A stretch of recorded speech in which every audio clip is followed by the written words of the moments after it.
¿Qué es lo que estudia la ciencia? Hace poco, no recuerdo si te vino a ti o te vino a mí en el examen, pero decía cuál es la importancia de la historia. ¿Por qué es importante la historia? ¿Por qué es importante? O sea, ¿por qué estudias matemática? ¿Por qué has elegido la carrera que por qué estás decidiendo por esa carrera a la cual vas a postular? Porque tiene algo de importante, tiene un aporte a la humanidad. ¿Y cuál es el aporte de la historia? ¿Por qué es importante? ¿Por qué crees que es importante la historia? Porque permite conocer hechos importantes. ¿Y qué hago yo con los hechos importantes?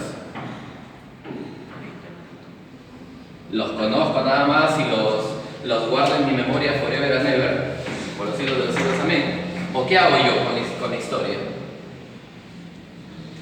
¿Qué hago yo con la historia?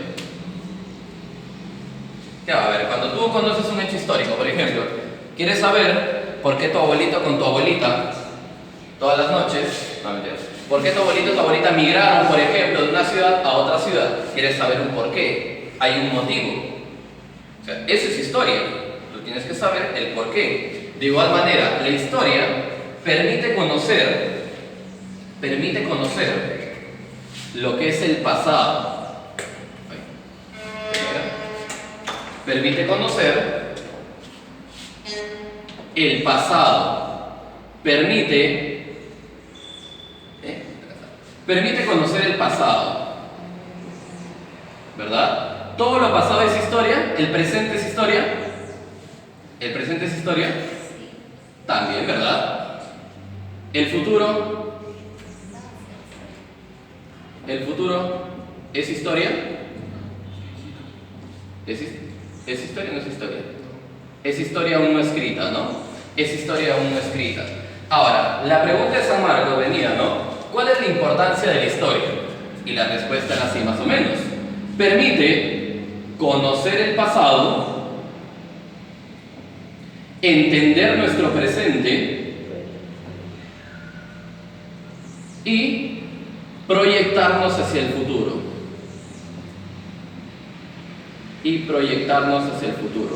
¿Qué quiere decir? Que tú el día de hoy estés en una academia, porque tal vez en el pasado no aprovechaste las oportunidades que tenías en el colegio, tal vez. De repente tus condiciones en el colegio no fueron las más óptimas. De repente le puedes echar la culpa al profesor, le puedes echar la culpa a la institución, pero en el fondo sabemos que todo parte de nosotros. Entonces tú conoces tu pasado, entiendes ahora por qué estás en una academia. Ahora tienes que prepararte porque en el pasado no aprovechaste tus oportunidades y ahora tienes que proyectarte hacia el futuro, que vendría a ser el ingresar. Entonces, la importancia, la vamos a escribir aquí, permite conocer nuestro pasado, permite conocer nuestro pasado, entender nuestro presente,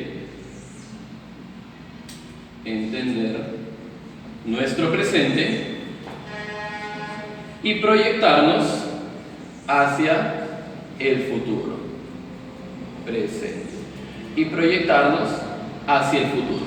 Además, la historia no solamente permite crear esto, sino que a través del tiempo, decía mis pequeños alumnitos en el colegio, profesor, la historia también nos sirve para no repetir los hechos del pasado. ¿Qué quiere decir eso? No repetir los hechos del pasado. Porque siempre he escuchado esa definición también. ¿Para qué es importante la historia? Para no repetir los hechos del pasado. ¿Qué entiendes por ello? ¿Qué entiendes por no cometer los mismos errores del pasado? Claro, de alguna manera decidir mejor. ¿Qué quiere decir esto? Que también es importante para crear una memoria colectiva.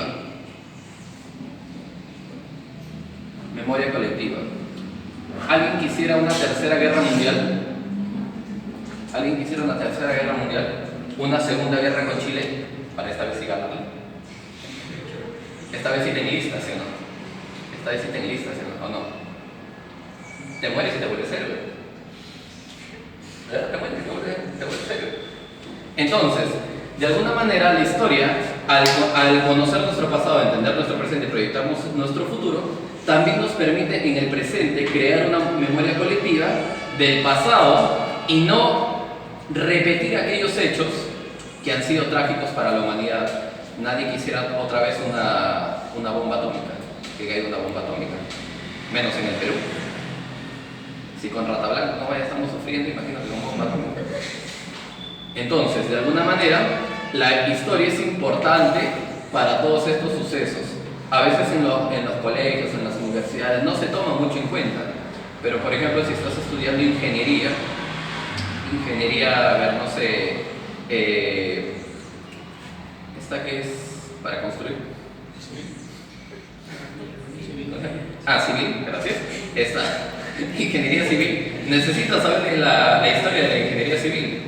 Arquitectura, necesitas saber quién es el padre de la arquitectura, necesitas saber cómo se desarrolló la arquitectura en la historia, vas a necesitar estudiar la arquitectura griega, la arquitectura romana, la arquitectura en la antigua Babilonia. Necesitas de la historia, ¿okay? Quieras o no, vas a estudiar historia en la universidad, ¿okay? Ahora, ¿quiénes son los...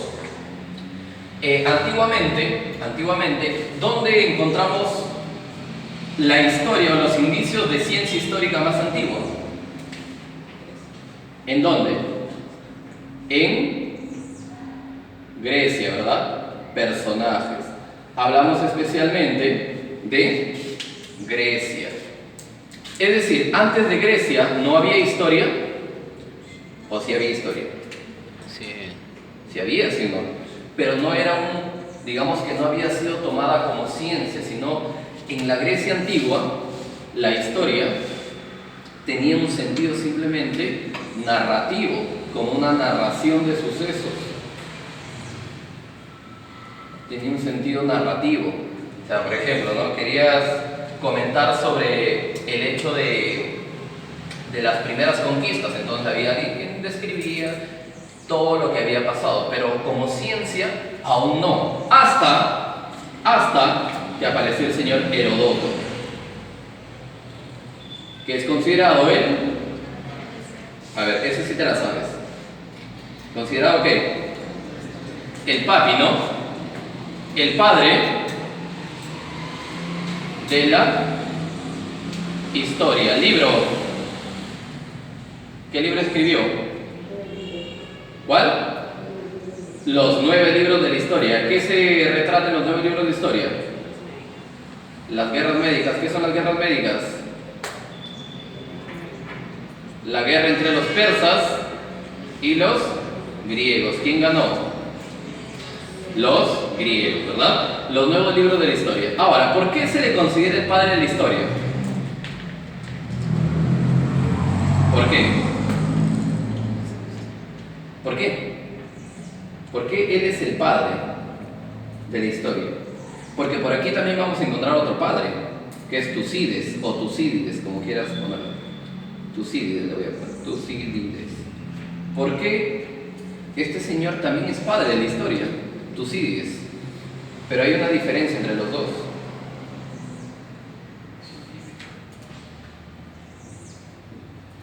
Tucídides es el padre de la historia científica, ¿no? Ahora, ¿por qué uno es padre de la historia y el otro es padre de la historia científica?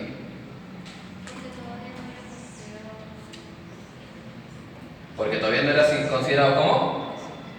¿Por qué? No, es que... fuerte, tienes que hablar.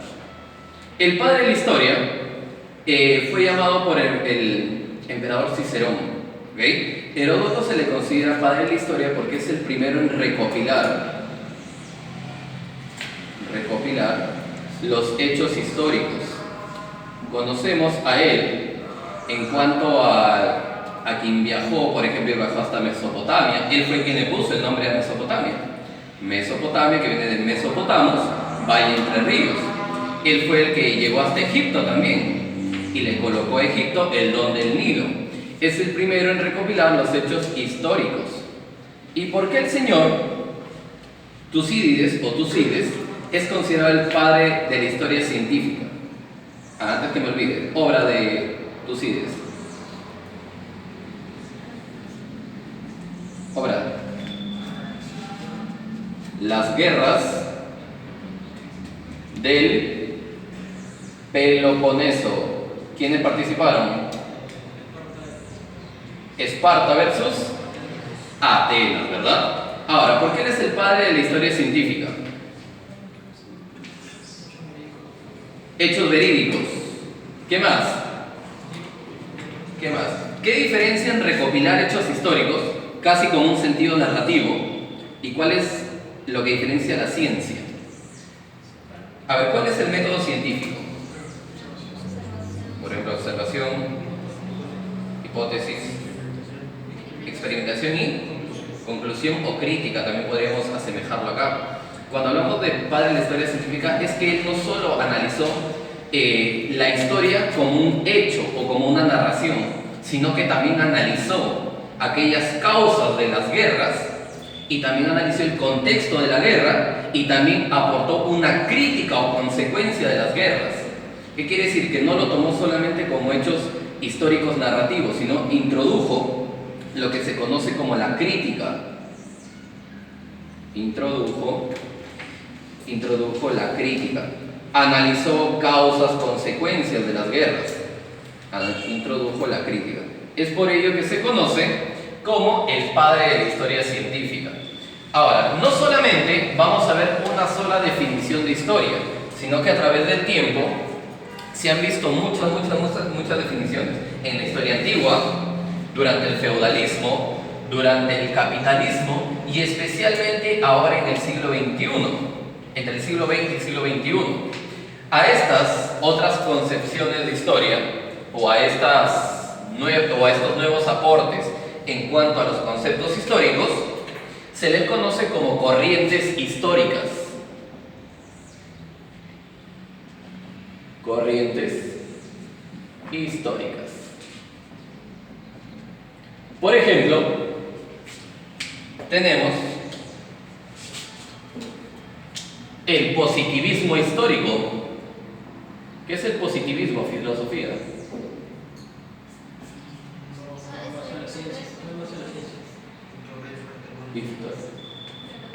Padre del positivismo, Augusto Comte, ¿verdad?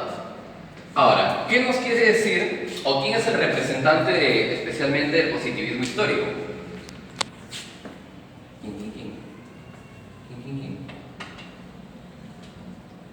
El señor Leopoldo von Ranke. El señor Leopoldo von Ranke. Te voy a mencionar primero las tres corrientes, ¿sí? La otra corresponde al marxismo. Más fácil. Marxismo, ¿quién? Marx, ¿verdad? Esto tiene que ver con el materialismo histórico. El materialismo histórico. Pero solamente Marx tenía un superamiguis. Tenía su superamiguis, ¿no? Mata su chachera, su causa. El señor Karl Marx o Carlitos Marx y Friedrich Engels. Y el último, por favor, señorita, no vayas a gritar. No vayas a decir, ¡ay, escándalo, por favor! Yo vine a aprender, no a aprender esto, no a que me muestren estas cosas. El último son los anales. Los anales, que luego te voy a explicar qué son. Los anales fueron propuestos por el señor Mark Bloch y Lucien Febvre.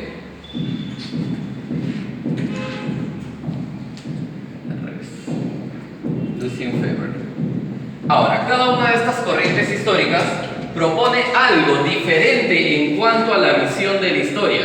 Cada uno de ellos trata de explicar la historia o el entendimiento de la historia a su manera. Por ejemplo, para los positivistas, la historia solamente comienza, o sea, la historia solamente comienza desde la invención de la escritura. Antes de la escritura no hay historia. O sea, por ejemplo, sociedades o la hominización, lo que conocemos como hominización, sin documento no hay historia. Sin documento no hay, así como cuando hay sin chichis no hay paraíso. Sin documento no hay historia. Sin documento no hay historia.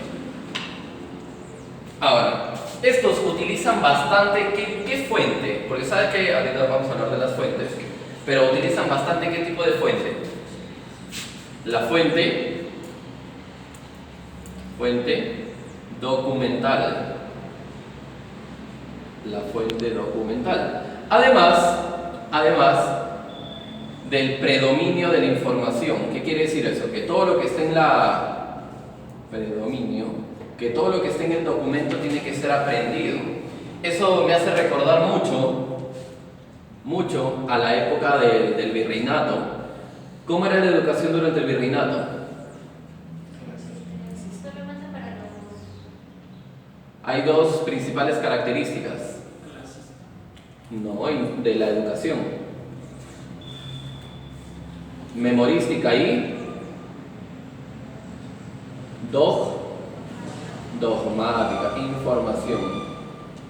Por ejemplo, cuando eres evangelista, ¿no? Cuando estás ahí en el evangelio, te vienen a tocar la puerta, ellos utilizan bastante lo que es el predominio de la información, en la cual te dicen, aquí dice, te lo leen, te lo dicen, y dicen, mira, aquí está. ¿Por qué? Porque está en el documento. Entonces, esto mucho se utiliza en lo que es la educación tradicional, en la cual en la época, pues ya actualmente, ya con todas las teorías, las inteligencias múltiples y todo, ya casi se está desvalorando. Pero si vemos 10 años antes, se utilizaba mucho esto en lo que es la educación tradicional. Por eso es que el positivismo histórico se dice que es la base de la educación tradicional, en la cual tenías que aprenderte las fechas, tenías que aprenderte los personajes, tenías que aprenderte todo lo que estaba en tu cuadernito. ¿Para qué? Para rendir un examen. O sea, no es como tu examen de admisión. Muy poco te toma lo que es dato, te toma más que análisis.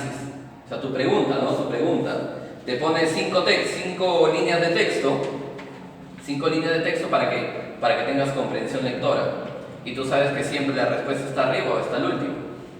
A veces en medio, pero normalmente siempre está arriba o al último.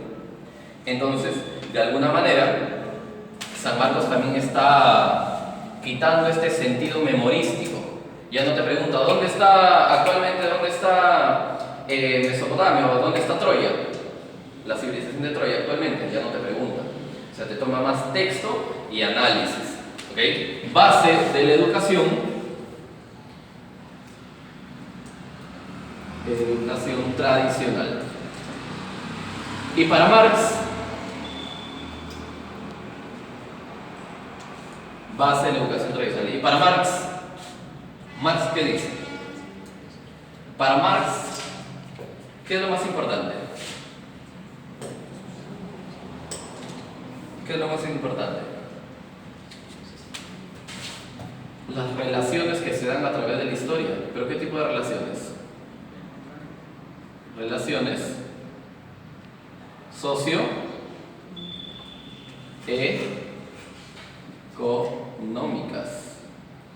económicas. También nos habla bastante de estas relaciones socioeconómicas, pero también nos habla sobre la lucha de clases. Lucha de clases. Y para Marx, ¿qué es la lucha de clases? Para Marx, ¿qué es la lucha de clases? Lo más importante en cuanto a historia. La lucha de clases ha permitido convertir a la historia lo que es hoy. Ha permitido convertir a la historia o ha permitido transformar a la historia, lo que él utiliza el término de subversión o el término de subversivo. ¿Se has escuchado aquí en el Perú el término subversivo. Subversivo. Rojo, ¿no? ¿Ves subversivo? Escuchas rojo. O escuchas, no, Sendero, MRTA, o San Marquino. Entonces el término subversivo. Pero el término subversivo para Marx no significa protesta, no significa lacrimógeno, no significa hay que hacer marcha para tumbarse el cuello, no. Significa la transformación de la realidad.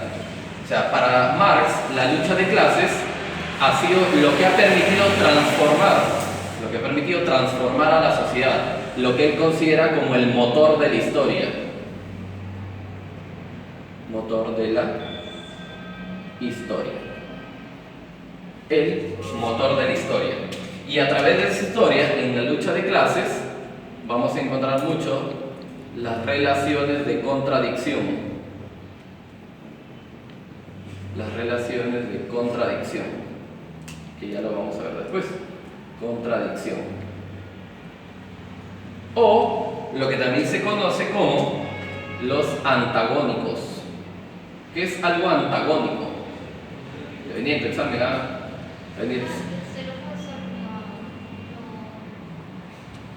Lo opuesto, el antónimo, ¿no? Pero antagónico va mucho más allá. Antagónicos quiere decir que no solamente son opuestos, sino que son irremediablemente, digamos que, o sea, no hay forma de poder comparar uno con otro. O sea, no hay forma, es blanco-negro. Blanco así, totalmente. No va a existir nunca un punto medio. Nunca va a existir un punto medio, nunca va a haber un gris. Relaciones entre el esclavo y el esclavista, nunca va a haber un punto medio. Entre el señor feudal y el siervo, nunca va a haber un punto medio. Relaciones antagónicas, que jamás estas diferencias son irreconciliables. ¿Ok? No es como cuando te peleas con el susodicho.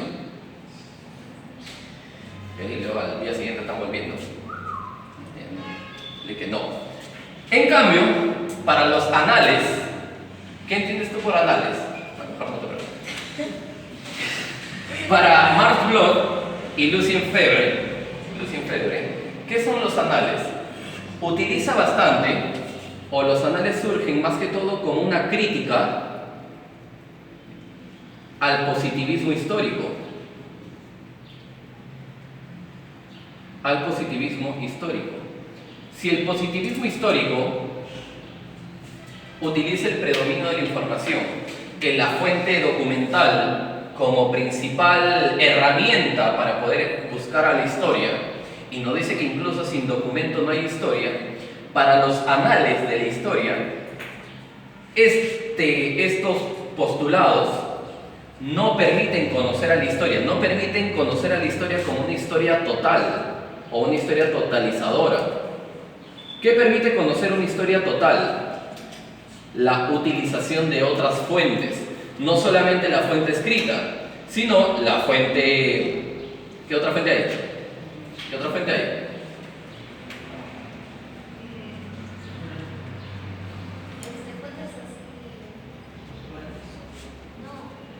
Por ejemplo, hay fuentes orales. ¿Un lugar? ¿Monumentales? Ya. Los monumentos, por ejemplo, todo aquello que sea una fuente, no solamente la fuente escrita, va a ser utilizado por los anales. Ahora, también utiliza las disciplinas, las vamos a ver también, las disciplinas y por supuesto las ciencias auxiliares.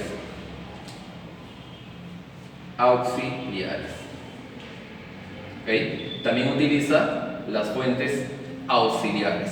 ¿Okay? Entonces, para Marx Bloch y para Lucien Febvre, toda la historia tiene que ser total, tienen que utilizarse recursos o tienen que utilizarse todas las fuentes, todas las disciplinas, todas las ciencias para conocer lo que se conoce, o para conocer lo que vamos a ver aquí como una historia total. ¿Okay? Muy diferente al positivismo. Ahora, vamos a hablar de las fuentes. ¿Qué es una fuente? Por ejemplo, llega tu amiga la chismosa y te dice, no sabes, lo he visto al Pepito, lo he visto a Pepelucho. lo he visto con otra. Y tú, como confías en Pepe Lucho, ¿qué le dices? Quiero pruebas. Y te saca la fotazo. Te saca la foto ahí, en el parquecito donde también te llevó, con la otra, con la Kimberly. Y esa fuente, ¿qué te va a permitir? Conocer una verdad, conocer, servir de evidencia. ¿Para qué? Para entender el suceso. De igual manera, una fuente histórica permite que, voy a poner aquí arriba, permite evidenciar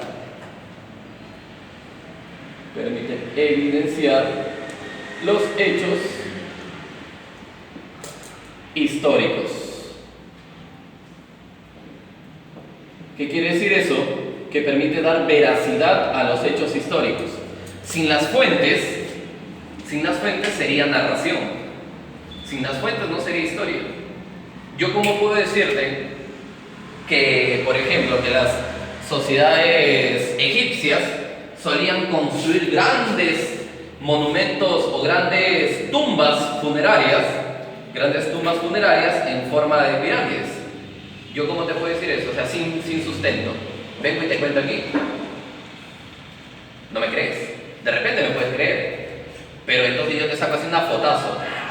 Acá, así todavía, acá con las pirámides. Entonces tú de alguna manera evidencias que lo que te estoy comentando es cierto. Ahora te digo, no solamente construían grandes monumentos funerarios, sino también utilizaban una escritura muy diferente a la nuestra, que es conocida como jeroglífica. Y tú, no te creo. Entonces te saco aquí un documento o una foto también donde está esta escritura. Entonces va a dar veracidad al conocimiento o a la duda que te estoy colocando, y vas a confirmar este hecho. ¿Cuántas fuentes hay? Fuentes hay un montón, pero vamos a mencionar las principales. Por ejemplo, fuentes escritas. Ejemplos de fuentes escritas.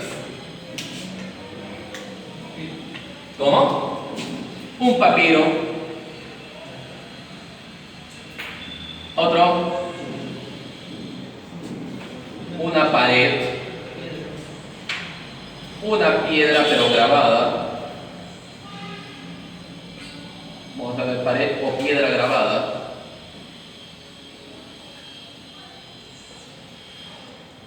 ¿Qué más? Por ejemplo, un libro. Por ejemplo, un tratado. Por ejemplo, una carta. Un papiro, podemos hablar por ejemplo de los papiros del antiguo Egipto. Se han encontrado muchos papiros. En cuanto a los conocimientos, por ejemplo, médicos, vamos a ver bastantes conocimientos médicos en cuanto a Egipto. Piedras grabadas o paredes grabadas a la escritura jeroglífica. Piedras grabadas, podemos decir, a la piedra Rosetta. En cuanto a libros, un libro cualquiera funciona, que no sea ni After, ni Crepúsculo, ni 50 sombras de Grey. Un libro que sea importante, por favor. El Capital. ¿Ok? O por ejemplo acá, el libro que escribió Leopoldo von Ranke, si quieres escribirlo, Historia de los Papas. El libro que escribió Marx con su Pinky Amigui Friedrich, El Manifiesto. El libro que escribió Mark Bloch, Introducción a la Historia. Lo que estamos haciendo más o menos ahorita. Ahora, ¿qué otro tipo de fuentes hay? Las fuentes arqueológicas.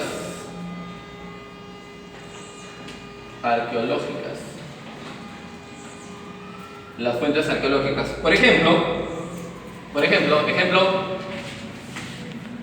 más o menos tienes entendido que toda fuente arqueológica es todo aquello resto material que ha sido dejado por el hombre, ¿no?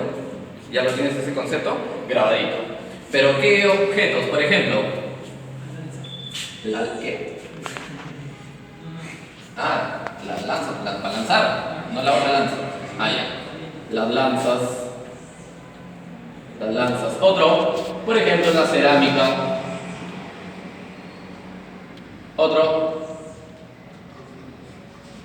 un bastón, por ejemplo los bastones de mano que vamos a hablar después, los bastones, etc, etc, etc. Todo aquello resto material dejado por el hombre es una fuente arqueológica. Las fuentes monumentales. Esa sí sabes, esa sí sabes. La Huaca. Ah, cuidado con subir a la Huaca de San Marcos, ¿no? La Huaca. Las huacas. ¿Qué más? Los templos. Las tumbas. Las ciudades. Ciudades, etc. Por ejemplo, un ejemplo de Huaca. La Huaca del Sol. Un ejemplo de templo. Chavín. ¿Cuál? Chavín de Huanta. Claro, el templo de Chavín de Huanta. ¿El otro qué era? No. ¿El mismo? Ya. Templo de Chavín de Huanta. Un ejemplo de tumba. De Zipán. La tumba de Zipán. Y un ejemplo de ciudad. Caral. Chan Chan, Machu Picchu, ¿no? Otro tipo de fuente. Las orales. Oh, no estoy enfermo. Orales. Orales. Por ejemplo, los mitos, las leyendas.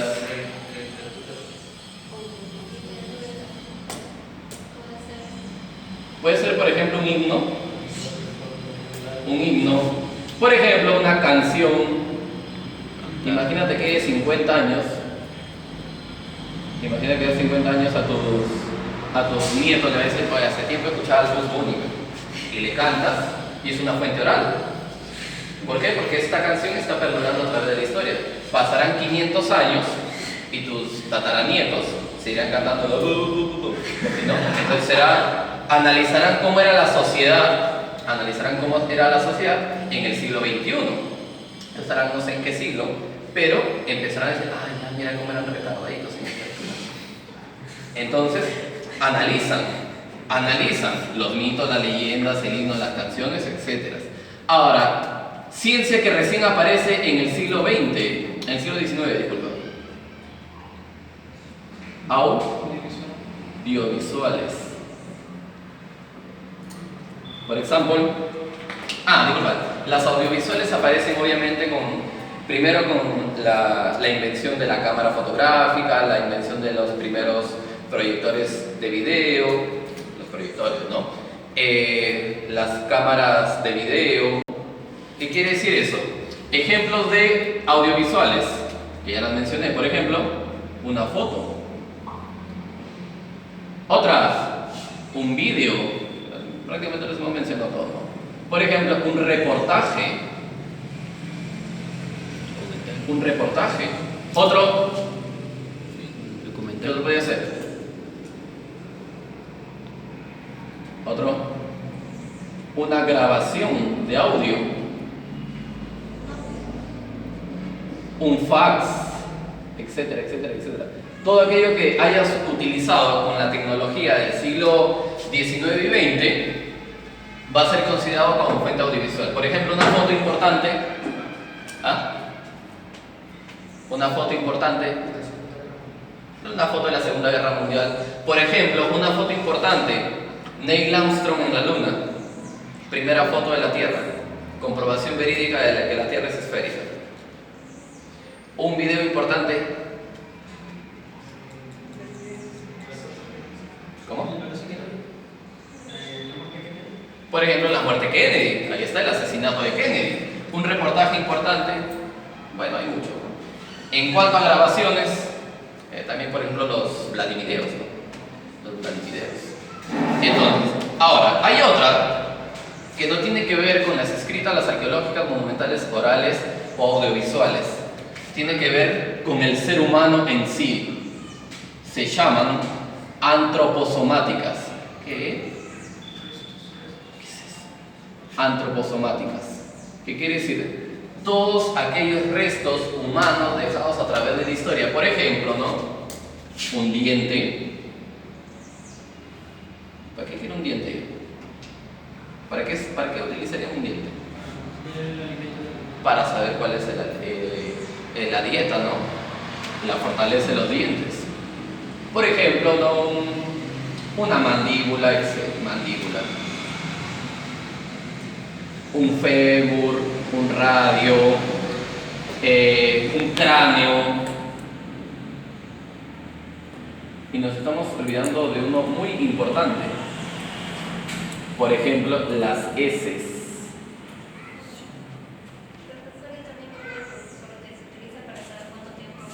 ¿Cuál? Claro, los huesos, pues un diente, una mandíbula es un hueso. Claro, o sea, mencionando así como que desglosando, ¿no? Porque al decir hueso ya no escribo cráneo, no escribo o sea, huesos, o generalizando todo, huesos humanos, generalizando todo. ¿Ok? Y las heces, ¿por qué son importantes las heces? La dieta, para saber sobre la dieta de los antiguos. Por ejemplo, quería saber de qué se alimentan, si consumían, por ejemplo, carne cruda, si conocían carne de carroña, si consumían lo que es productos silvestres, plantitas y todo, ¿no? Entonces, hay más. Hay las lingüísticas, hay las fitosomáticas, las